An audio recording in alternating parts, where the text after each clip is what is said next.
الله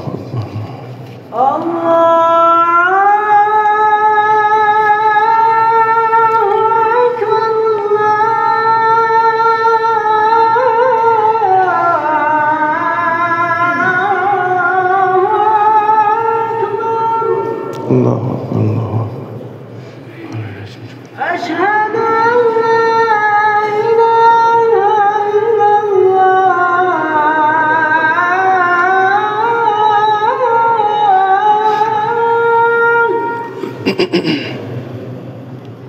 أشهد أن لا إله إلا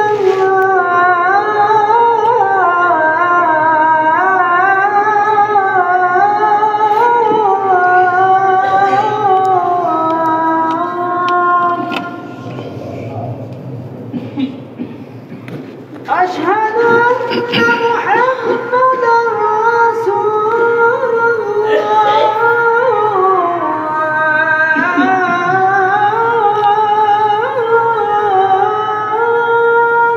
أشهد أن محمد رسول الله أشهد أن محمدا رسول الله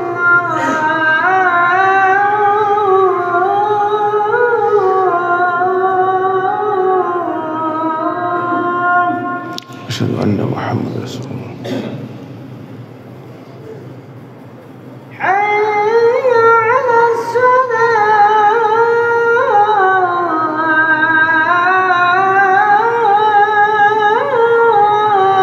الصلاة لا حول ولا قوة إلا بالله حي على الصلاة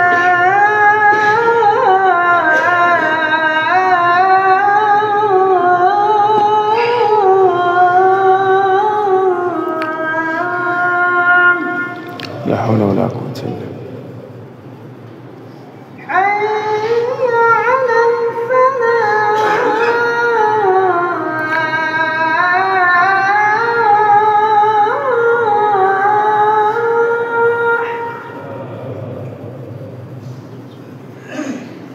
حي على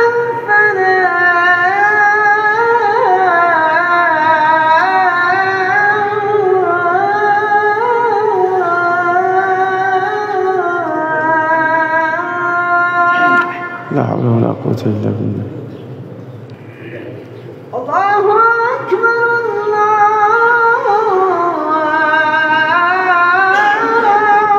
أكبر الله أكبر الله أكبر لا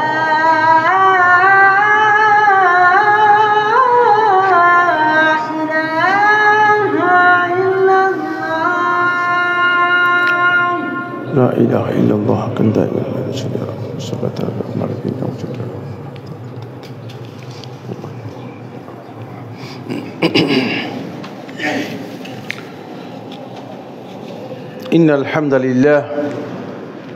إن الحمد لله نحمده ونستعينه ونستغفره ونعوذ بالله من شرور أنفسنا ومن سيئات أعمالنا من يهده الله فلا مضل له ومن يضلل فلا هادي له وأشهد أن لا إله إلا الله وحده لا شريك له وأشهد أن محمدا عبده ورسوله الذي أرسله الله بالحق بشيرا ونذيرا وداعيا إلى الله بإذنه وسراجا منيرا أما بعد فإن أصدق الحديث كتاب الله وخير الهدي هدي محمد صلى الله عليه وسلم وشر الأمور محدثاتها وكل محدثة بدعة وكل بدعة ضلالة وكل ضلالة في النار أو كما قال عليه الصلاة والسلام عباد الله أوصيكم ونفسي بتقوى الله عز وجل فإن تقوى الله سبحانه وتعالى ملاك الحسنات وخير الزاد ليوم المعاد قال الله عز من قائل يا أيها الذين آمنوا اتقوا الله حق تقاته ولا تموتن إلا وأنتم مسلمون فاتقوا الله واعلموا أن الله يراقبكم ثم يحاسبكم يوم لا ينفع مال ولا بنون إلا من أتى الله بقلب سليم قال الله عز وجل النار يعرضون عليها غدوا وعشيا ويوم تقوم الساعة أدخلوا آل فرعون أشد العذاب وقال رسول الله صلى الله عليه وسلم في حديث عائشة رضي الله تعالى عنها إنكم تفتنون في قبوركم أخرجه الإمام مسلم في الصحيح সম্মানিত হাজিরিন মুসল্লিয়ানে কেরাম শুরুতে আমি আমাকে সহ আপনাদেরকে জীবনের প্রত্যেকটি ক্ষেত্রে প্রত্যেকটি পর্যায়ে প্রত্যেকটি পর্বে আল্লাহ রাব্বুল আলামিনের তাকওয়া অবলম্বন করার উপদেশ দিচ্ছি। আল্লাহ তাআলা আমাদের সবাইকে ঘরে বাইরে প্রকাশ্যে সকল ক্ষেত্রে আল্লাহ তাআলা তাকওয়া অনুসরণ করার তৌফিক দান করুন। আমরা অত্যন্ত গুরুত্বপূর্ণ একটি বিষয় নিয়ে আজকে আলোচনা করব। সেই বিষয়টি হচ্ছে ইদানিং আমাদের মুসল্লিদের মাঝে আমাদের শ্রোতাদের মাঝে এমনকি আমাদের মধ্যে পরিচিত যারা নিজেদেরকে ইসলামিস্ট মনে করে থাকেন তাদের মাঝে একটি ফিতনা ভয়াবহ রূপ নিচ্ছে এবং এই ফিতনা এমন যে এই ফিতনার কারণে অনেকেই তিনি 5 ওয়াক্ত সালাত জামাতে আদায় করছেন, তিনি সিয়াম পালন করছেন, এমনকি তিনি হজ করছেন, আল্লাহ তাআলার ইবাদতও করছেন, আল্লাহকে আল্লাহ হিসেবে স্বীকার করছেন, কিন্তু আসলে তিনি কাফের। এই ভয়াবহ এই ফিতনা হচ্ছে ইনকারুস সুন্নাহ, সুন্নাহকে অস্বীকার করা। সুন্নাহ অস্বীকারীদের অনেক ভয়াবহ ফিতনা আমাদের মধ্যে ইদানিং বিরাজ করছে। বিভিন্ন স্লোগানে বিভিন্ন ব্যানারে সুন্নাহ অস্বীকারীদের ফিতনা এমন ব্যাপক হয়েছে যে কোরআন স্টাডি ক্লাস, কোরআন এডুকেশন সেন্টার, কোরআন গবেষণা কেন্দ্র, কোরআন শিক্ষাদান, যিনি কোরআন শিক্ষা দিচ্ছেন তিনি নিজেও কোরআন ভালো করে বুঝেন না। তার কোরআন কার কাছ থেকে শিখেছেন তিনি তাকে জিজ্ঞেস করলে বলবেন যে আমি আরেকজনের কাছে শিখছি, হয়তো শিখছেন কিনা তাও জানা নেই। কোরআনে কোনো ইজাজা বা সনদ তার কাছে নেই, এবং কোনো যোগ্য আলেমের কাছ থেকে তিনি কোরআন শিখেছেন তারও কোনো প্রমাণ নেই। বরং এর সাথে যুক্ত হচ্ছে সেগুলো অফলাইন অনলাইন হওয়ার কারণে যেটা হচ্ছে সেটা হলো এই যে আমাদের পুরুষদের চেয়েও মহিলাদের মধ্যে এটা ব্যাপকতা লাভ করেছে। ফলে কোরআন শিক্ষক নিজেই বয়স 70 বা 75 হবে, 70 আপ, তিনি নিজে শেষ পর্যন্ত শিক্ষার্থীকে বিয়ে করে ফেলেছে। এটা মানে নগদ খবর আপনাদেরকে দিচ্ছি। মানে সেখানে অনেক পরকীয়া পর্যন্ত শুরু হয়ে গেছে কোরআন শিক্ষার নাম দিয়ে। ফলে এটা আরেকটা ভয়াবহ রূপ কী করেছে, পরিগ্রহ করতেছে, আরেকটা ভয়াবহ রূপ পরিগ্রহ করতেছে। সতর্কতার বিষয় আছে, কিন্তু আমার আলোচ্য বিষয় সেটা নয়। আমার আলোচ্য বিষয় হচ্ছে এই যে কোরআন এর নাম দিয়ে সুন্নাহকে অস্বীকারী যে ফিতনা, মুনকিরিস সুন্নাহ, সুন্নাহ অস্বীকারী যারা আছে তাদের অন্যতম একটি গুরুত্বপূর্ণ আলামত হচ্ছে তাদেরকে চিনবেন। অনেকগুলো আলামত আছে, আমি এখানে আলোচনা করি নাই, অন্য কোথাও আলোচনা করেছি। অনেকগুলো আলামতের মধ্যে একটি আলামত হচ্ছে তাদেরকে যখন আপনি দেখবেন যে প্রশ্ন করবে, আপনাকে বলবে যে কবর আযাব যে আছে কোরআন থেকে বলেন। এটা যে যিনি প্রশ্ন করছেন তিনি ইনকারুস সুন্নাহর ফিতনার মধ্যে নিমজ্জিত। কবর আযাবকে তারা অস্বীকার করে এবং তারা এই ধারণা করে থাকে যে কবর আযাব এটা কোরআনে নেই। আর স্বাভাবিকভাবে বিবেক দিয়ে এটা বলাও যায় না। চোখের সামনে একজন ব্যক্তি মারা গেল, আপনি তাকে কবরের মধ্যে মাটি নিচে রেখে আসলেন, এবার 1-2 মাস পরে মাটি খুলে দেখেন যে লোকটা গায়ের যা গোশত ছিল সব কি হয়ে গেছে, মাটি হয়ে গেছে, কিছু হাড্ডি আছে। এরপর 4 বছর পরে গিয়ে দেখেন যে হাড্ডিও সব মাটি হয়ে গেছে। তো চোখের সামনে যে ব্যক্তির সব কিছু শেষ হয়ে গেল, কবর আযাব হলো কোথায়? তাদের কমন প্রশ্ন হচ্ছে এটি। তাদের কমন প্রশ্ন হচ্ছে কি? এটাই হচ্ছে যে কবরে আযাব বলতে কিছুই নেই। যেহেতু তারা আকল দিয়ে বিষয়গুলোকে বিবেচনা করে, আকলের মাধ্যমে সেটাকে বিবেচনা করে, ফলে আকল দিয়ে যেহেতু কবর আযাব দেখাও যায় না, বলাও যায় না, বোঝাও যায় না, তাই তারা মনে করে থাকে যে কবর আযাব বলতে কিছুই নেই। ফলে তারা কবর আযাবকে স্বীকার করে। আর কোরআনের মধ্যে সুস্পষ্টভাবে মানে আযাবুল কবর নামে, কবরের আযাব নামে এই শব্দ কোরআনের মধ্যে কোথাও নেই। তখন তারা মনে করেছে কোরআনের মধ্যে যেহেতু নেই, তাহলে মানুষদেরকে সহজেই ধোঁকা দেওয়া সম্ভব। বলছে আপনি একটা আয়াত দেখিয়ে দেন, কোরআনের একটা আয়াত দেখিয়ে দেন যে আয়াতের মধ্যে কবরে আযাব এর কথা বলা হয়েছে। ফলে তাদের অধিকাংশের প্রশ্ন, এমনকি জাহিল ব্যক্তি পর্যন্ত এসে প্রশ্ন করে আমাকে, মানে চিন্তা করেন ধৃষ্টতা কত, কোন পর্যায়ের। জাহিল মানে এমন জাহিল ব্যক্তি যে সূরা ফাতিহা হয়তো ভালো করে পড়তে পারবে না, সে এসে প্রশ্ন করে যে মানে কবরে আযাবের ব্যাপারে কোরআনে কোনো আয়াত আছে কিনা হুজুর বলবেন। মনে হচ্ছে যেন সমস্ত আয়াত মুখস্থ হয়ে গেছে, সমস্ত মাসআলা কোরআন থেকে পেয়ে গিয়েছে। সমস্ত মাসআলা কি কোরআন থেকে পেয়ে গিয়েছে, শুধুমাত্র একটা মাসআলা বাকি আছে, সেটা হচ্ছে কবরে আযাবের মাসআলা। এটা কোরআন থেকে জানতে চাচ্ছে। আসলে তা না। আসল বিষয়টি কি? তা না। আসল বিষয়টি হচ্ছে এই ইনকারুস সুন্নাহ, সুন্নাহ অস্বীকারীর মতো একটি ভয়ঙ্কর ফিতনার মধ্যে নিমজ্জিত রয়েছে, ভয়ঙ্কর ফিতনার মধ্যে নিমজ্জিত রয়েছে। আসুন প্রথম যে পয়েন্টটি নিয়ে কথা বলবে সেটা হচ্ছে এই, শেখুল ইসলাম ইবনে তাইমিয়া রাহমাতুল্লাহ আলাইহি বলেছেন কবরের আযাব এই বিষয়ে কোরআন, সুন্নাহ এবং ইজমাউল উম্মাহ এই তিনটি সুস্পষ্ট দলিলের মাধ্যমে সাব্যস্ত হয়েছে। সুতরাং কেউ যদি না জানেন তিনি জেনে নেওয়ার জন্য চেষ্টা করবেন।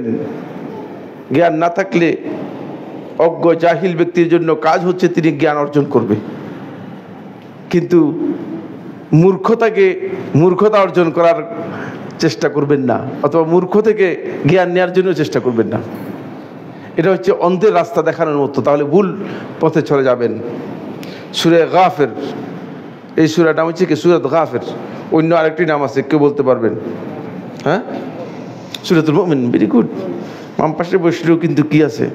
জ্ঞান আছে, মাশাআল্লাহ। সূরাতুল মুমিন, এই সূরাতুল গাফিরের 46 নম্বর আয়াত লিখে নিন। সুন্নাহ অস্বীকারী ওই ফিতনায় নিমজ্জিত ব্যক্তিদেরকে বলবেন এই আয়াতটা পড়ে তারপরে বুঝার চেষ্টা করবেন। আল্লাহ রাব্বুল আলামিন ফিরআউন এবং ফিরআউনের বাহিনী সম্পর্কে আল্লাহ তাআলা বলছেন, যখন তাদেরকে আল্লাহ সুবহানাহু ওয়া তাআলা মৃত্যু দিয়ে দিয়েছেন, মৃত্যু দেওয়ার পরে আল্লাহ রাব্বুল আলামিন তাদের পরিণতি সম্পর্কে জানাচ্ছেন, আন-নারু ইউরাদুনা আলাইহা গুদুওয়ান ওয়া আশিয়্যা, সকাল সন্ধ্যা জাহান্নামের আগুন, শাস্তি, আযাব তাদের সামনে তুলে ধরা হবে, পেশ করা হবে। সকাল আর সন্ধ্যা এটা কোথায় হয়? আসমানে না জমিনে? কোথায় হয় এটা? জমিনে। সকাল সন্ধ্যা, আসমানে সকাল সন্ধ্যা নেই। আর মাহশার যেদিন হয়ে যাবে, ইয়াউমুল আখির যেদিন হয়ে যাবে, সেটা হচ্ছে শেষ দিন। এই দিনের আর সকালও নেই, সন্ধ্যাও নেই। এই দিনের সকালও নেই, সন্ধ্যাও নেই, একেবারে স্পষ্ট বক্তব্য। তাহলে সকাল সন্ধ্যা যেটা হচ্ছে সেটা হচ্ছে কবরে আযাবের কথা বলা হচ্ছে। কবরে তাদেরকে সকাল এবং সন্ধ্যায় জাহান্নামের আগুনের শাস্তি তাদের সামনে পেশ করা হবে। এখন আপনি হয়তো প্রশ্ন করতে পারেন, সাইফুল্লাহ ভাই, সকাল সন্ধ্যা দিয়ে তো মানে আখিরাতেরটাও বুঝাতে পারে। এই জন্য আল্লাহ রাব্বুল আলামিন যাতে করে এই সংশয়ে অপনোদন হয়ে যায়, যাতে করে ওই মিথ্যুক সুন্নাহ অস্বীকারী ব্যক্তি যেন এই ধরনের কোনো সংশয় তৈরি করতে না পারে, এই জন্য আল্লাহ তাআলা বলতেছেন ওয়ায়াউমা তাকুমুস সাআতু, দেখছেন, আর যেদিন কিয়ামত সংঘটিত হবে সেদিন, এটাকে এই সাথে যুক্ত করে দিয়েছেন। তাহলে কিয়ামতের আগ পর্যন্ত এটা বারজাখি হায়াত, মৃত্যু থেকে আরম্ভ করে কিয়ামতের আগ পর্যন্ত এটা কিসের হায়াত? বারজাখি হায়াত, মানে কবরের হায়াত। সুতরাং কবরের হায়াতের মধ্যে তাদেরকে আযাবের মুখোমুখি করা হবে। এটি কোরআনে কারীমের সূরা গাফির 46 নম্বর আয়াতের মধ্যে আল্লাহ তাআলা স্পষ্ট করে বলে দিয়েছেন, ওয়ায়াউমা তাকুমুস সাআতু, আর যখন কিয়ামত সংঘটিত হবে বলা হবে, আল্লাহর পক্ষ থেকে নির্দেশ দেওয়া হবে, আদখিলু আলা ফিরআউনা আশাদ্দাল আযাব, ফিরআউন বাহিনীকে জঘন্যতম কঠোর আযাবের মধ্যে প্রবেশ করে দাও। মানে জাহান্নামের আগুনের কথা বলা হচ্ছে। আগে তাদেরকে জাহান্নামের মানে আযাবের কিছু আবহ তাদেরকে দিয়ে কি করবে, শাস্তি দেবেন। কিন্তু যখন কিয়ামত হয়ে যাবে, কিয়ামতের ফয়সালার পরে তাদেরকে জাহান্নামে কি করা হবে, প্রবেশ করে দেওয়া হবে। তাহলে দুইটা কি এক জিনিস হলো? কবরের আযাব এই আয়াত থেকে সুস্পষ্টভাবে প্রমাণিত হয়েছে। ইমাম কুরতুবী রহমতুল্লাহ আলাইহি, ইবনে কাসির রাহিমাহুল্লাহ তাআলা সহ সমস্ত উলামায়ে কিরাম এই কথা বলেছেন। এই আয়াত থেকে স্পষ্ট বোঝা যায় যে কবরের আযাব এটি প্রমাণিত হয়েছে। এবং এই বক্তব্য ইমাম মুজাহিদ, ইকরামা, মুকাতিল, মুহাম্মদ ইবনে কাআব, সাঈদ ইবনে জুবাইর, জুমহুর আহলুল হাদিস বলেছেন এই আয়াত দিয়ে কবরের আযাবকে বোঝানো হয়েছে, অন্যথায় এই আয়াতের অর্থ করার সুযোগ নেই। এটা হচ্ছে সালফে সালিহিনের বুঝ। শেখুল ইসলাম ইবনে তাইমিয়া রাহমাতুল্লাহ আলাইহি বলেছেন এই আয়াত বুঝায় কবরের আযাব আছে, এই আয়াত এর মাধ্যমে বোঝা যায়, এই আয়াতের মাধ্যমে দলিল দেওয়া হয়েছে। ফলে ইমাম কুরতুবী রহমতুল্লাহ বলেন, ওয়াল জুমহুর আলা আন্না হাযাল আরদা ফিল বারযাখ, এবং জুমহুর উলামায়ে কেরাম এই বক্তব্য দিয়েছেন যে এটা বারযাখ এর মধ্যেই এই আযাব তাদেরকে দেওয়া হবে, অর্থাৎ কবরের মধ্যে হবে। এবং তারা এখানে দলিল দিয়েছেন, এই আয়াতকে এইভাবে দলিল পেশ করেছেন, আন্নারু ইউরাদুনা আলাইহা গুদুওয়ান ওয়া আশিয়ান, তাদের সামনে সকাল সন্ধ্যা আযাব, জাহান্নামের আযাব তাদের সামনে তুলে ধরা হবে, মাদামাতিদ দুনিয়া, যতদিন দুনিয়া টিকে থাকবে। কারণ দুনিয়া টিকে থাকার পরে আর সকাল সন্ধ্যা হবে না, আর সকাল সন্ধ্যা হবে না। ক্লিয়ার হয়ে গেলাম আমরা। সুতরাং কবরের আযাব যে কোরআনের মধ্যে নেই, আপনি জাহিলকে বুঝাতে পারেন, জাহিলকে বুঝাতে পারেন কবরের আযাব এই নাম দিয়ে থাকতে হবে কোরআনের মধ্যে, এটা কি নয়, শর্ত নয়। এইটা এই হুবু এই নামে থাকতে হবে, শর্ত নয়। আপনার নামও তো কোরআনের মধ্যে নেই, এই জন্য আপনি আল্লাহর বান্দা নন, এই কথা বলতে পারবেন? বলছে না, আমার নাম যেহেতু নাই আমি আল্লাহর বান্দাই নই। এগুলো জাহিলি বক্তব্য, নির্বোধের বক্তব্য। সেকেন্ড, সূরাতুল আনআমের 93 নম্বর আয়াতের মধ্যে আল্লাহ তাআলা বলেছেন, সূরাতুল আনআম আয়াত নম্বর 93, এই আয়াতের মধ্যে আল্লাহ সুবহানাহু ওয়া তাআলা আরো স্পষ্ট করেছেন। কোরআনে কারীমের এই আয়াতের স্পষ্ট বক্তব্য রয়েছে। আল্লাহ সুবহানাহু ওয়া তাআলা ইরশাদ করেন, ওয়ালাউ তারা ইযিদ যালিমুনা ফি গামারাতিল মাউত ওয়াল মালাইকাতু বাসিতু আইদিহিম আখরিজু আনফুসাকুমুল ইয়াওমা তুজজাউনা আযাবাল হুনি বিমা কুনতুম তাকুলুনা আলাল্লাহি গায়রাল হাক্কি ওয়া কুনতুম আন আয়াতিহি তাস্তাকবিরুন।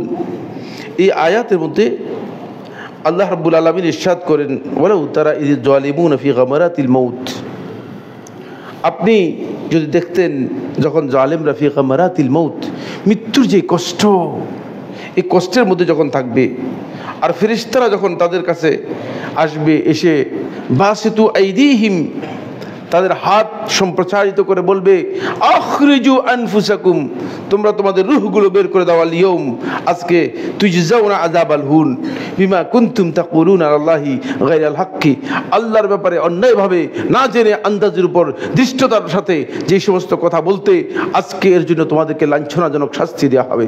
এই শাস্তিটা আজকেই দেওয়া হবে, আগামীকাল নয়। আজকে বলতে কোরআনের মধ্যে দুনিয়াকে বুঝায়, আর আগামীকাল বলতে কোরআনের মধ্যে আখিরাতকে বুঝায়। কোরআন আগামীকাল আখিরাতের জন্য বলেছে।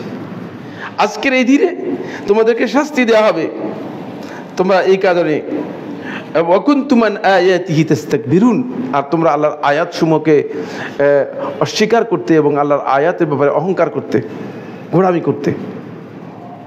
সূরা আনআমের এই 93 আয়াত সম্পর্কে জুমহুর আহলে হাদিস মুহাদ্দিসিনগণ বলেছেন যে এই যে নির্দেশ দেওয়া হবে, এটা হচ্ছে যখন তাদের রূহগুলো বের করে নিয়ে যাওয়া হবে, তখনই তাদেরকে আল্লাহ রাব্বুল আলামিনের পক্ষ থেকে এই কথা জানিয়ে দেওয়া হবে যে আজকের এই দিনে তোমাদের জন্য আযাব নির্দিষ্ট রয়েছে, তোমাদের জন্য আযাব আল্লাহর পক্ষ থেকে আসবে।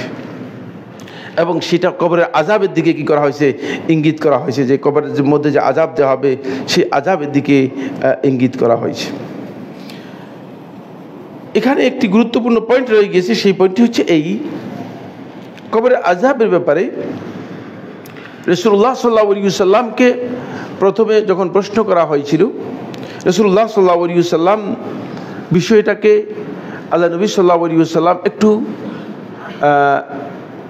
বিব্রতকর অথবা ভিন্নভাবে মনে করেছিলেন, কারণ তখন রাসূলুল্লাহ সাল্লাল্লাহু আলাইহি ওয়াসাল্লামের কাছে এই ব্যাপারে ওহী আসে নাই। পরবর্তীতে আল্লাহ রাসূল সাল্লাল্লাহু আলাইহি ওয়াসাল্লামের কাছে ওহীর মাধ্যমে কবরের আযাবের বিষয়টি আল্লাহ রাসূলকে ইনফর্ম করা হয়েছে, জানানো হয়েছে। অনেকে এই হাদিসকে সামনে রেখে বলেন যে রাসূলুল্লাহ সাল্লাল্লাহু আলাইহি ওয়াসাল্লামও কবর আযাব সম্পর্কে জানতেন না, সুতরাং কবর আযাব নেই। এই কথা শুদ্ধ নয়। রাসূলুল্লাহ সাল্লাল্লাহু আলাইহি ওয়াসাল্লামের কাছে ওহী ছাড়া রাসূল সাল্লাল্লাহু আলাইহি ওয়াসাল্লাম গায়বের বিষয়ে আন্দাজের উপর কখনো কোনো বক্তব্য দিতেন না। আন্দাজের উপর কোনো বক্তব্য রাসূলুল্লাহ সাল্লাল্লাহু আলাইহি ওয়াসাল্লাম দিতেন না। আয়েশা রাদিয়াল্লাহু তাআলা বর্ণনা করেন, তিনি বলেন ক্বালাত, আয়েশা রাদিয়াল্লাহু বলেন যে আল্লাহ রাসূল সাল্লাল্লাহু আলাইহি ওয়াসাল্লাম কি করলেন, আমার কাছে আসলেন। ওয়া ইনদি ইমরাতুন মিনাল ইয়াহুদ, আমার কাছে একজন ইহুদি নারী আমার কাছে বসা ছিল। এই ইহুদি নারী আয়েশা রাদিয়াল্লাহু তাআলার কাছে কাজ করতেন, ঘরের যে সমস্ত টুকটাক কাজ আছে সে কাজগুলো করতেন। তখন ইহুদি নারী মানে আয়েশা রাদিয়াল্লাহু বললেন যে ক্বালাত, ইহুদি নারী বললেন ইন্নাকুম তুফতানুনা ফিল কুবুর, যে তোমরা তো কবরের মধ্যে তোমাদেরকে ফিতনা এর মুখোমুখি হতে হবে। ইহুদি এই মহিলা আয়েশা রাদিয়াল্লাহু তাআলাকে বলল যে ইন্নাকুম তুফতানুনা ফিল কুবুর, তোমরা কবরের মধ্যে ফিতনার মুখোমুখি হবে। এই কথা শুনে আয়েশা রাদিয়াল্লাহু তাআলা, তিনি তো জানতেন না বিষয়টা, তো না জানলেও তো আপনি বলতে পারবেন না। আয়েশা রাদিয়াল্লাহু তাআলা একটু বিব্রতকর মন বোধ করলেন এবং তিনি বলছেন না, তুমি এই কথা বলছো সঠিক না। সঠিক না তিনি বলেছেন, যেহেতু রাসূলুল্লাহ সাল্লাল্লাহু আলাইহি ওয়াসাল্লামের কাছ থেকে কিছুই জানেন নাই। আয়েশা রাদিয়াল্লাহু তাআলা আসলেন, আয়েশা বললেন যে ইহুদি কি বললি আল্লাহ রাসূল সাল্লাল্লাহু আলাইহি ওয়াসাল্লাম। ইহুদি নারী বলতেছে যে তোমাদের কি কবরের মধ্যে আযাব দেওয়া হবে অথবা কবরের মধ্যে তোমাদের ফিতনা হবে, আপনি আল্লাহ রাসূল সাল্লাল্লাহু আলাইহি ওয়াসাল্লাম কি বলেন? ফারতা রাসূলুল্লাহ সাল্লাল্লাহু আলাইহি ওয়াসাল্লাম, রাসূলুল্লাহ সাল্লাল্লাহু আলাইহি ওয়াসাল্লাম জিনিসটাকে বিব্রতকর মনে করলেন, মনে করলেন না এরকম বিষয় তো আল্লাহ রাসূল সাল্লাল্লাহু আলাইহি ওয়াসাল্লামের কাছে ইনফর্ম করা হয়নি, তখনও আল্লাহ রাসূল সাল্লাল্লাহু আলাইহি ওয়াসাল্লামকে এই বিষয়ে ইনফরমেশন দেওয়া হয়নি। ফলে রাসূলুল্লাহ সাল্লাল্লাহু আলাইহি ওয়াসাল্লাম আর কিছুই বললেন না, এই বিষয়ে রাসূলুল্লাহ সাল্লাল্লাহু আলাইহি ওয়াসাল্লাম কোনো মন্তব্য করলেন না, বরং রাসূলুল্লাহ সাল্লাল্লাহু আলাইহি ওয়াসাল্লাম বললেন যে ইন্নামা তুফতানু ইয়াহুদ ফি কুবুরিহিম, ইহুদিরাই কবরের মধ্যে আযাব প্রাপ্ত হবে। ইহুদিরা আযাব প্রাপ্ত হবে, এটা স্বাভাবিক কথাই, কারণ তারা আল্লাহর বিধানকে অস্বীকার করেছে, আযাব তো পাবেই, এটা খুব কমন কথা। ফলে রাসূলুল্লাহ সাল্লাল্লাহু আলাইহি ওয়াসাল্লাম মানে তার এই বক্তব্যের মানে পেছনে যে বক্তব্য রয়েছে সেই বক্তব্যটা দিয়ে দিলেন। কিন্তু অল্প ফালাবিসনা লায়ালিয়া, কয়েকদিন অতিক্রম করলো। সুম্মা ক্বালা রাসূলুল্লাহ সাল্লাল্লাহু আলাইহি ওয়াসাল্লাম, অতঃপর রাসূলুল্লাহ সাল্লাল্লাহু আলাইহি ওয়াসাল্লাম আসলেন, এসে আয়েশা রাদিয়াল্লাহু তাআলাকে বললেন, হে আয়েশা, আমি যে আগে বললাম যে ইহুদিরা কবরের মধ্যে আযাব পাবে, বরং ইন্নাকুম তুফতানুনা ফিল কুবুর, তোমরাও, আমরা যারা উম্মতে মুহাম্মদী আছি আমাদেরকেও কবরের মধ্যে ফিতনা দেওয়া হবে, কবরের ফিতনার আমরা মুখোমুখি হব। ফাস্তাইযু বিল্লাহি মিন আযাবিল কবর, সুতরাং কবরের আযাব থেকে আল্লাহ রাব্বুল আলামিনের কাছে তোমরা আশ্রয় প্রার্থনা করো। তাহলে এই হাদিসটি সহিহ মুসলিম হাদিস নম্বর 584, হাদিস নম্বর 584। এই মর্মে অনেকগুলো হাদিস রয়েছে। সহিহ মুসলিম হাদিস নম্বর 586, এই মর্মে হাদিস রয়েছে। সহিহ মুসলিম আহমদ হাদিস নম্বর 41 খণ্ডে 66 পৃষ্ঠায় হাদিস নম্বর 4678 নম্বর হাদিস। তারপরে এই মর্মে আরও অনেকগুলো হাদিস রয়েছে। যেহেতু সময়ের দিকে লক্ষ্য রেখে আমরা আর হাদিসগুলো সবগুলো বিস্তারিত আলোচনা করলাম না। মোদ্দা কথা হচ্ছে সেটা হলো এই, রাসূলুল্লাহ সাল্লাল্লাহু আলাইহি ওয়াসাল্লামের অসংখ্য হাদিস রয়েছে। এই হাদিসগুলোর পরিপূর্ণ যদি আমরা সারমর্ম যাই, তাহলে মুতাওয়াতির পর্যায়ের বর্ণনার মাধ্যমে আত-তাওয়াতুল মা'নুবী, মানে এর বর্ণনার যেই মানে ভাব, এই ভাবটা মুতওয়াতির পর্যায়ে সাহাবায়ে কেরামদের বর্ণনার মাধ্যমে সাব্যস্ত হয়েছে। সাহাবায়ে কেরাম কবর আযাবের ব্যাপারে কি করেছেন? স্বীকৃতি দিয়েছেন। এমনকি রাসূলুল্লাহ সাল্লাল্লাহু আলাইহি ওয়াসাল্লাম সালাতের মধ্যে কবরের আযাব থেকে আল্লাহ তাআলার কাছে আশ্রয় চাওয়ার জন্য আমাদেরকে কি করেছেন? নির্দেশ দিয়েছেন। ফলে আলেমদের মধ্যে একজন আলেম বলেছেন যে এই ইস্তেআযা করা এটা কেউ কেউ ফরজ বলেছেন, কেউ কেউ ওয়াজিব বলেছেন, কেউ কেউ সুন্নতে মুআক্কাদা বলেছেন। ফরজ বলেছেন ইমাম তাউস ইবনে কাইসান রাহিমাহুল্লাহু তাআলা এবং মুহাম্মদ ইবনে সিরিন রাহমাতুল্লাহ আলাইহি, এই দুইজন ফরজ বলেছেন। যেহেতু রাসূলুল্লাহ নির্দেশ দিয়েছেন তাআউযু মিন আযাবিল কবর ওয়া ফিতনাতিহি, তোমরা কবরের আযাব থেকে, কবরের ফিতনা থেকে আল্লাহ রাব্বুল আলামিনের কাছে আশ্রয় প্রার্থনা করো, নির্দেশ দিয়েছেন। এই নির্দেশকে সামনে রেখে এই দুজন ইমাম বলেছেন যে এটা হচ্ছে ফরজ, যদি কেউ মানে আদায় না করে থাকে তাহলে তার সালাত হবে না। ফলে ইমাম মুহাম্মদ ইবনে সিরিন রাহমাতুল্লাহ আলাইহি তার ছেলে যদি কবর আযাব থেকে এবং এই চারটি যেগুলো ইস্তেআযা করতে বলা হয়েছে, আশ্রয় প্রার্থনা করতে বলা হয়েছে, এটি না করতেন, ছেলেকে নামাজ দ্বিতীয়বার পড়তে বলতেন। বিশুদ্ধ বক্তব্য হচ্ছে এটি সুন্নতে মুআক্কাদা, বিশুদ্ধ বক্তব্য হচ্ছে এটি সুন্নতে মুআক্কাদা। কিন্তু সুন্নতে মুআক্কাদা ছেড়ে দিতে হবে, ঠিক না? না, সুন্নতে মুআক্কাদা অত্যন্ত গুরুত্বপূর্ণ। তাহলে বোঝা যাচ্ছে যে রাসূলুল্লাহ সাল্লাল্লাহু আলাইহি ওয়াসাল্লাম যে বিষয়টাকে গোটা জন্য সালাতের মধ্যে নির্ধারণ করে দিয়েছেন, এটা যদি না থাকে সালাতের মধ্যে নির্ধারণ করতেন, তাহলে এর মধ্যে উম্মতের দ্বিমত থাকার কোনো বিষয় আছে? এই জন্য শেখুল ইসলাম ইবনে তাইমিয়া রাহমাতুল্লাহ বলেছেন এই উম্মতের সমস্ত উলামায়ে কেরাম, এই আহলুস সুন্নাত ওয়াল জামাতের সমস্ত আলেমের ঐক্যমতে সাব্যস্ত হয়েছে যে কবরের আযাব, সুতরাং কেউ যদি সেটাকে অস্বীকার করে তাহলে সে ব্যক্তি মূলত কাফের হয়ে যাবে, সে ব্যক্তি কাফের। এটা ইজমা সাব্যস্ত হয়েছে। আসুন, আমি এই কথাগুলো বললাম শুধুমাত্র কবরের আযাবের ব্যাপারে এই যে বিভ্রাট তৈরি হয়েছে, এই বিভ্রান্তি থেকে অপনোদনের জন্য, কিন্তু আমার উদ্দেশ্য এটা নয়, আজকে আলোচ্য বিষয় এটা নয়। আজকে আলোচ্য বিষয় হচ্ছে কবর আযাব। এটা কমন কিছু কারণে কবর আযাব হয়, যেগুলো আমরা জানি। শিরকের কারণে কবর আযাব হয়, যেগুলো আমাদের কাছে পরিচিত। যারা আল্লাহর সাথে শিরক করবে, কুফরি করবে, তাদের কবর আযাব হবে। তারপরে মুনাফিকি যাদের মধ্যে রয়েছে, নেফাক ইতিকাদি, তাদের কবর আযাব হবে, কোনো সন্দেহ নেই। তারপরে যে সমস্ত কারণে কবর আযাব হবে সেটা হচ্ছে যারা আল্লাহ এবং তার রাসূলের নামে শরীয়তকে পরিবর্তন করে দেয়, যেটা আল্লাহ তাআলা হালাল করেন নাই সেটাকে হালাল করে দিয়েছে, যেটা আল্লাহ তাআলা হারাম করেছেন সেটাকে হালাল করে দিয়েছেন, যেটা আল্লাহ রাব্বুল আলামিন হারাম করেছেন সেটাকে হালাল করে দিয়েছেন, যেটা আল্লাহ রাব্বুল আলামিন আপনার জন্য মানে বৈধ করেছেন সেটাকে হারাম করলেন, অথবা যেটা অবৈধ করেছেন সেটাকে বৈধ করে দিলেন। এই অধিকার কোনো মানুষের নেই। কোনো মানুষ তার শরীয়তের কোনো বিধান মানে তৈরি করার অথবা দেওয়ার কোনো অধিকার রাখে না। কিন্তু আমাদের এই সমাজের মধ্যে বহু মানে গাউস, অলি, কুতুব, অনেক নামধারী আল্লামা, মুফতি রয়েছে যারা আল্লাহর বিধান নিজের মন গড়া দিয়ে দিচ্ছেন। তিনি হারামকে হালাল বলে দিচ্ছেন, হারামকে হালাল বলে দিচ্ছেন, তারপরে হালালকে হারাম বানিয়ে দিচ্ছেন, মন গড়া ফতোয়া দিয়ে দিচ্ছেন। এরা কমন আযাব, যাদের কমন কবরের মধ্যে আযাব হবে। কিন্তু বিশেষ কিছু বিষয় রয়েছে, বিশেষ কিছু বিষয় রয়েছে যে বিষয়গুলোর কারণে আল্লাহ সুবহানাহু ওয়া তাআলা কবরের আযাব দিবেন। সময় নির্দিষ্ট করে আজকে শেষ করে দিব। এক নম্বর হচ্ছে যারা পেশাব করে থাকে কিন্তু পেশাব থেকে যথাযথভাবে পবিত্রতা অর্জন করে না। অনেকে আছে পেশাবের মধ্যে পবিত্রতা অর্জন করেন। এখানে 4টা পয়েন্ট রয়েছে, সময় নেই এই জন্য বলবো না। কিন্তু পেশাব থেকে যথাযথ পবিত্রতা অর্জন করতে হবে। দেখা যায় যে পেশাব করছেন, গায়ের মধ্যে পড়ে টড়ে কি একটা অবস্থা। আর অনেকে আছে পেশাবের উপরে পানি নেই না। আপনি পাশে গেলে বুঝতে পারবেন যে এই বেচারা পেশাব করেছে কিন্তু পানি নিয়ে নেই। আর এক দল তো আছেই, পানি নেওয়াটা তাদের মানে সুন্নতের পরিপন্থী, তাদের সুন্নতি নেই। নাউজুবিল্লাহ মিন যালিক। কবরের আযাবের একটি কারণেই। কবরের আযাবের দ্বিতীয় নম্বর কারণ হচ্ছে কবরের আযাব হবে যে ওই ব্যক্তি, যে ব্যক্তি চগলখুরি করে বেড়াবে। চগলখুরি আমাদের সমাজে এখন বর্তমানে এমন একটা অবস্থায় রূপান্তরিত হয়েছে, এটা ইবাদত মনে করে কাজ করতেছে মানুষ। মানে আমরা সবাই এই কাজে লিপ্ত আছি। লিপ্ত আছি কিভাবে? এটাকে ডিজাইন করেছি ইবাদতের, বুঝতে পেরেছেন? অমুক ব্যক্তির কথা অমুক ব্যক্তির কাছে গিয়ে লাগিয়ে দিচ্ছেন বিপর্যয় তৈরি করার জন্য। বলছেন যে ভাই মানে আপনার মানে আন্তরিকতার কারণে কথাটা বললাম আর কি আপনাকে। কত বড় হিতাকাঙ্ক্ষী, নসিহত করার জন্য গিয়েছেন, আসলে নসিহত না, শয়তানের বার্তা নিয়ে গিয়েছেন, শয়তানের বার্তা তার কাছে নিয়ে গিয়েছেন। কবরে আযাব সেখান থেকে হবে, হাদিসের মধ্যে রয়েছে। সহিহ বুখারী হাদিস নম্বর 218, সহিহ মুসলিম হাদিস নম্বর 292, হাদিসগুলো দেখে নেবেন, সময় নেই।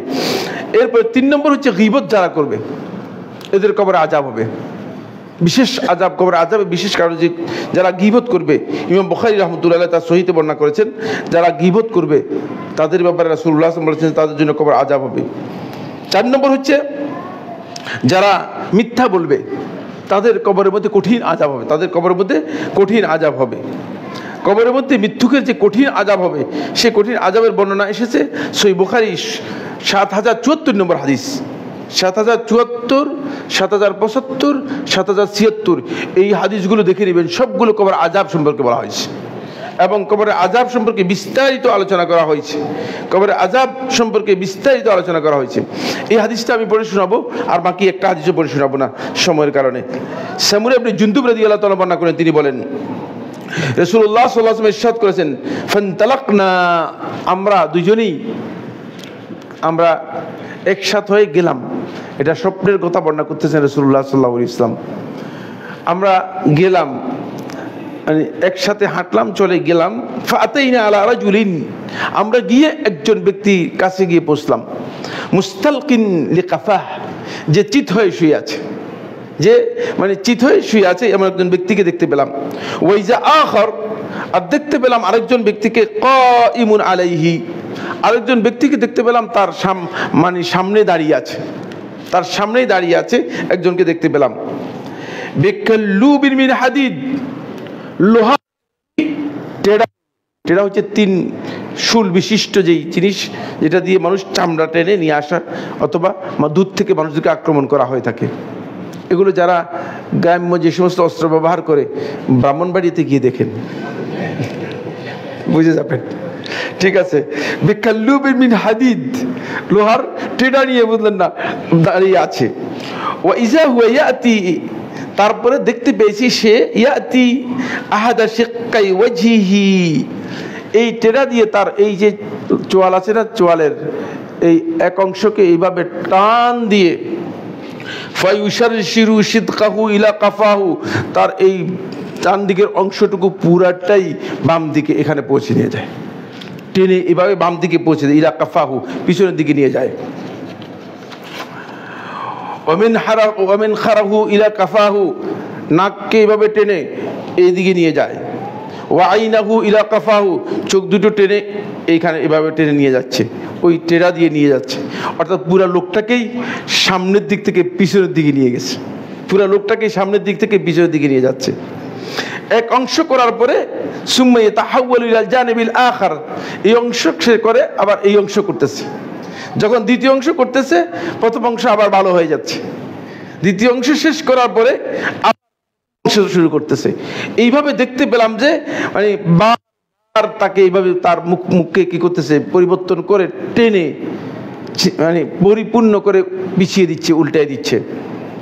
যখন আমি তার এই অবস্থা দেখতে পেলাম, কুলতু সুবহানাল্লাহ, কি আশ্চর্যের বিষয়, মা হাজান, এই দুজনের কি অবস্থা, কি অবস্থা এই দুজনের, এমন কেন, এই দুজনের অবস্থা এমন কি, এত ভয়াবহ।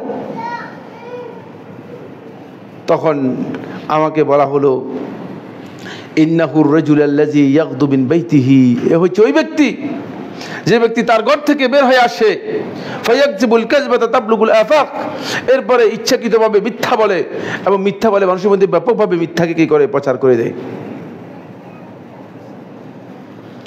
এখন মিথ্যাকে যদি ব্যাপকতা করতে হয়, ফেসবুকে আপনি যে মিথ্যা লিখতেছেন পুরোটাই মিথ্যা, পত্রিকার মধ্যে যে মিথ্যা লিখতেছেন পুরোটাই মিথ্যা, মানুষের মধ্যে যে মিথ্যা ব্যাপকভাবে প্রসার করতেছেন পুরোটাই মিথ্যা। আর এর কঠিন শাস্তি কবরের মধ্যেই হবে। এটা কিন্তু হাসরের শাস্তি আলোচনা করতেছি না, এটা কিন্তু ওই কিয়ামতের হিসাবের পরে শাস্তি কথা আলোচনা করতেছি না। এটা রাসূলুল্লাহ সাল্লাল্লাহু আলাইহি ওয়াসাল্লাম এই শাস্তি সরাসরি নিজে দেখেছেন। সহিহ বুখারী হাদিস নম্বর কত বলেছিলাম? ৭০৭৪। খেয়াল রাখবেন, দেখে নেবেন বিস্তারিত। এই মর্মে অনেক বক্তব্য রয়েছে, কিন্তু সময়ের কারণে আমি আর বলতে পারলাম না। এরপরে ৫ নম্বর হচ্ছে যে ব্যক্তি কোরআন মুখস্থ করেছে, কোরআন পড়েছে, কিন্তু কোরআনকে পরিত্যাজ্য করে রেখে দিয়েছে। কোরআন তেলাওয়াত করে নাই, কোরআনের সাথে সম্পর্ক রাখে নাই, কোরআনের সাথে যুক্ত হয় নাই, কোরআন ভুলে গিয়েছে। আমাদের অনেক মানুষ আছে কোরআন হেফজ করেছে, হেফজ করার পরে পরে না পড়ার কারণে কোরআন খোদা হাফেজ হয়ে গিয়েছে। তাকে কি কঠিন শাস্তি দেওয়া হবে? এখানে হাদিসের মধ্যে এসেছে, বিস্তারিত আসছে। মানে আমি হাদিস বলবো না বলছি না, সময় নেই, এই জন্য হাদিসটা বললাম না আপনাদেরকে, কারণ বললে আপনারা হয়তো বিস্তারিত জানতে পারতেন। ৬ নম্বর হচ্ছে আকিলুর রিবা, সুদ বক্ষণকারী, যে সুদ খায়, সুদি কারবার করে, সুদের কারবার করে যে ব্যক্তি, এর চেয়ে ভয়াবহ অপরাধী আর কেউ নেই। তার শাস্তির কথা এখানে কিভাবে রাসূলুল্লাহ সাল্লাল্লাহু আলাইহি ওয়াসাল্লাম দেখেছেন সেটা বিস্তারিত বর্ণনা রয়েছে, ওই হাদিস তোমরা দেখে দিবেন। এটা হচ্ছে ৭৬ নম্বর হাদিস, ৭০৭৬ নম্বর হাদিস সহিহ বুখারীর মধ্যে এসেছে। কঠিন শাস্তির কথা রাসূলুল্লাহ সাল্লাল্লাহু আলাইহি ওয়াসাল্লাম বলেছেন। লোহা বড় পাথর তার মুখের মধ্যে জোরে মেরে দেওয়া হবে, মুখের ভিতর দিয়ে ঢুকে চলে যাবে, তারপরে সে যেখান থেকে আসছে সেখানে চলে যাবে, আবার এগিয়ে আসবে, আবার তাকে লোহা, তার মুখের বিশাল লোহার মতো পাথর তার মুখের মধ্যে নিক্ষেপ করা হবে, ওই সেটা সে মুখে দিয়ে আবার কি করবে, সামনের দিকে চলে যাবে।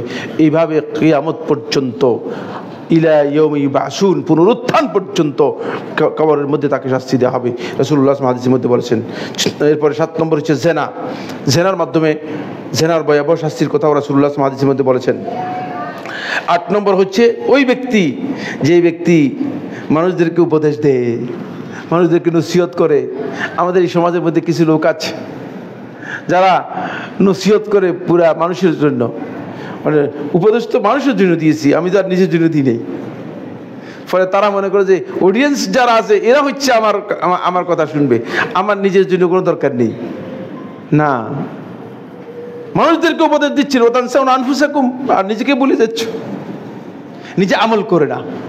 এদের জন্য কঠিন শাস্তির কথা এসেছে, রাসূলুল্লাহ সাল্লাল্লাহু আলাইহি ওয়াসাল্লাম বলেছেন।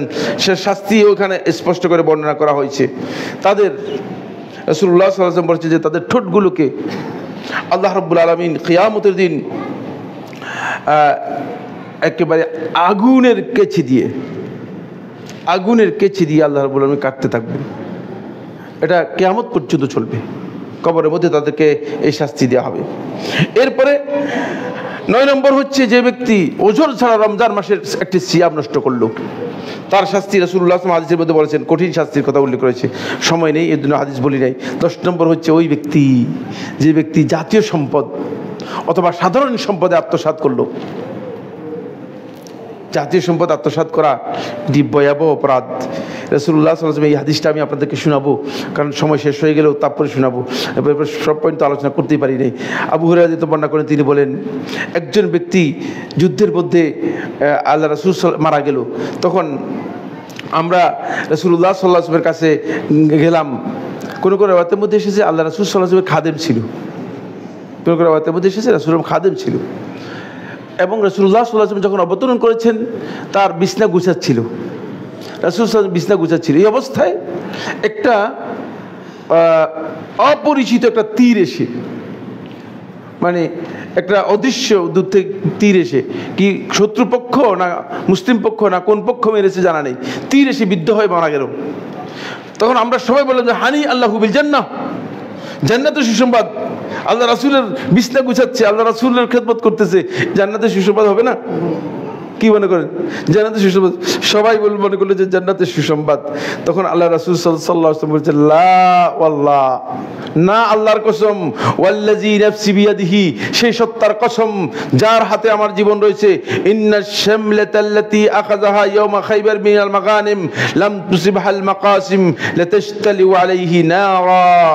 ভালো করে জেনে রাখো, খায়বারের যুদ্ধের সময়, ভালো করে জেনে রাখো, খায়বারের যুদ্ধের সময় যেই চাদরটা আস্তে করে গনিমতের মাল থেকে মানে ভিতরের দিকে ঢুকাই নিয়ে গিয়েছিল, যেটা তার বন্টনের মধ্যে তার অধিকারে আসে নেই, বন্টনে পায় নেই, ওই চাদরটা তার কবরের মধ্যে আগুনের চাদরে পরিণত হয়ে তাকে পোড়াচ্ছে। কি মনে করেন?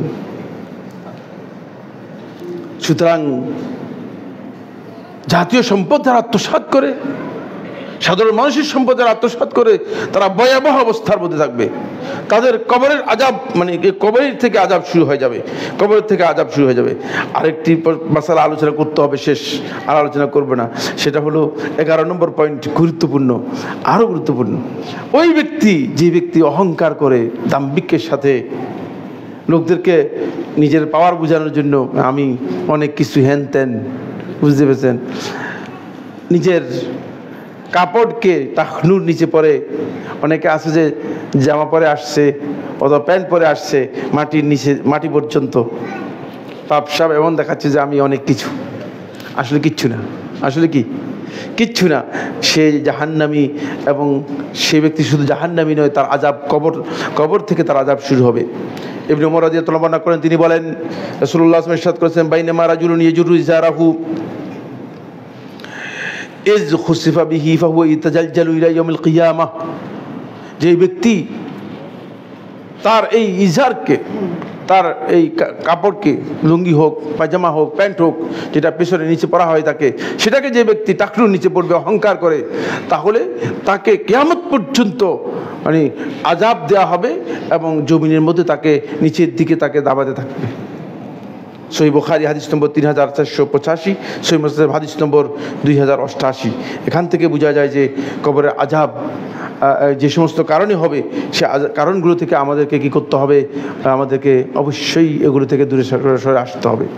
এর অধিকাংশ এই যে আযাবের কথা বললাম, এই যে কারণগুলো বললাম, এটা আমরা আলোচনা করেছি মাত্র 11টি পয়েন্ট, আরও কয়েকটা পয়েন্ট রয়ে গিয়েছে, সময়ের কারণে আলোচনা করলাম না। এগুলো কিন্তু কাফেরদের কথা বলা হচ্ছে না, খেয়াল করছেন কিনা? মানে কাফের, বেঈমান, মুনাফিক, ফাজির যারা আছে তাদের কথা বলা হচ্ছে না, এটা বলা হচ্ছে ইমানদার ব্যক্তিদের মধ্যে যারা এই অপরাধ, তাদেরকেই কবরের মধ্যে এই শাস্তি দেওয়া হবে। সুতরাং আজকে থেকে সতর্ক হয়ে যেতে হবে। আমরা যদি এই ধরনের কাজের মধ্যে কেউ লিপ্ত থাকি, এই ধরনের কোনো অপরাধ থাকি, আমরা যেন এই অপরাধ থেকে নিজেকে কি করি? মুক্ত রাখার জন্য চেষ্টা করি। কবরের আযাব থেকে, কবরের ফিতনা থেকে বাঁচার যে উপায়গুলো রয়েছে, সেই উপায়গুলো ইনশাআল্লাহ তাআলা আরেকটি জুমার খুতবার মধ্যে আমরা আলোচনা করব। আকুলু কাউলি হাযা লি ওয়া লাকুম ফাস্তাগফিরুল্লাহ লি ওয়া লাকুম ফাস্তাগফিরুহু ইন্নাহু হুয়াল গফুরুর রহিম।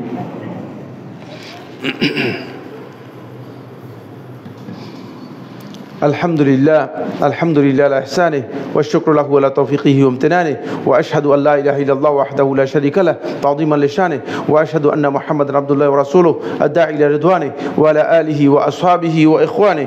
عباد الله رحمكم الله، إن الله أمركم بأمر كريم ألا وهو الصلاة والسلام على النبي الكريم. فقال في محكم التنزيل: إن الله وملائكته يصلون على النبي يا أيها الذين آمنوا صلوا عليه وسلموا تسليما. اللهم صل على محمد وعلى آل محمد كما صليت على إبراهيم وعلى آل إبراهيم في العالمين إنك حميد مجيد. وبارك اللهم على محمد وعلى آل محمد كما باركت على إبراهيم وعلى آل إبراهيم في العالمين إنك حميد مجيد. وارض اللهم عن الخلفاء الراشدين الأئمة المهديين أبي بكر وعمر وعثمان وعلي وعن سائر أصحاب محمد صلى الله عليه وسلم أجمعين. اللهم أعز الإسلام والمسلمين، اللهم أعز الإسلام والمسلمين، اللهم انصر عبادك الموحدين في كل مكان، اللهم انصر عبادك الموحدين في كل مكان. رب العالمين পৃথিবীর যে ভূখণ্ডে মুসলিমরা নির্যাতিত হচ্ছে, আপনি তাদের উপর আপনার রহমত, আপনার সাহায্য তাদের উপর নাজিল করুন রব্বুল আলামিন। রব্বুল আলামিন ফিলিস্তিনের মুসলমানদের উপর আপনার রহমত নাজিল করুন রব্বুল আলামিন। রব্বুল আলামিন আমাদের মধ্যে যারা অভাব অসুবিধাগ্রস্ত আছে, আপনি মেহেরবানি করে তাদের অভাব অসুবিধা দূর করে দিন রব্বুল আলামিন। আমাদের মধ্যে যে সমস্ত ভাইরা অসুস্থ আছেন তাদেরকে সুস্থ করে দিন রব্বুল আলামিন। যে সমস্ত ভাই এখানে মুসল্লি ছিলেন, মারা গিয়েছেন, মেহেরবানি করে তাদের কবরকে আপনি রহমত দিয়ে শামিল হাল করে দিন রব্বুল আলামিন। রব্বুল আলামিন তাদের কবরকে, কবর আযাব থেকে মুক্ত করে দিন রব্বুল আলামিন। তাদেরকে ক্ষমা করে দিয়ে জান্নাত দান করুন রব্বুল আলামিন। রব্বুল আলামিন আমাদের সবাইকে দ্বীনের জ্ঞান দান করুন রব্বুল আলামিন। কবরের যে আযাবের কথা আলোচনা করা হয়েছে, কবর আযাব থেকে যেন আমরা সবাই মুক্তি পেতে পারি, আমাদেরকে সেই তৌফিক দান করুন। কবর আযাব থেকে যেন আমরা রেহাই পেতে পারি, এবং কবর আযাব যে সমস্ত কারণ হয়ে থাকে, সেই কারণগুলো থেকে যেন আমরা নিজেরা নিজেদেরকে হেফাজত করতে পারি, আমাদেরকে তৌফিক দান করুন। ইবাদাল্লাহ রাহিমাকুমুল্লাহ, ইন্নাল্লাহা ইয়া'মুরু বিল আদলি ওয়াল ইহসান ওয়া ইতাইজিল কুরবা ওয়া ইয়ানহা আনিল ফাহশাই ওয়াল মুনকারি ওয়াল বাগyi ইয়া'iযুকুম লা'আল্লাকুম তাযাক্কারুন। فاذكروا الله العظيم الجليل يذكركم واشكروه على آلائه ونعمه يزدكم ولذكر الله أكبر والله يعلم ما تصنعون.